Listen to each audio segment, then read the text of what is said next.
एक समय की बात है। एक गांव था जिसे लोग भूतिया गांव कहते थे। वह गांव चारों ओर से घने जंगलों और ऊंचे पहाड़ों से घिरा हुआ था। गांव के लोग कहते थे कि वहां रात होते ही एक चुड़ैल घूमती है, जिसकी लंबी सफेद चादर जैसी साड़ी, उलझे बाल और लाल चमकती आंखें थीं। जो भी उसकी ओर देखता वह गायब हो जाता। गांव में रहने वाला अर्जुन बहुत निडर और जिज्ञासु था। उसने कभी भूत प्रेत की बातों पर यकीन नहीं किया। लेकिन जब गांव के दो लोग रात को जंगल से गायब हो गए, तो अर्जुन ने ठान लिया कि वह इस रहस्य का पता लगाएगा।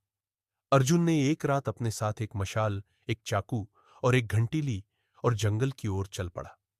चांदनी रात में सारा जंगल शांत था, लेकिन उसके अंदर अजीब सी सिहरन हो रही थी। थोड़ी देर बाद उसने देखा कि एक बड़ी पेड़ के नीचे एक महिला बैठी हुई थी। उसके लंबे बाल जमीन तक फैल रहे थे और वह अपनी पीठ अर्जुन की ओर करके बैठी थी। अर्जुन ने पूछा, तुम कौन हो? महिला ने धीरे धीरे अपना सिर घुमाया और उसकी लाल आंखें अर्जुन पर टिक गईं।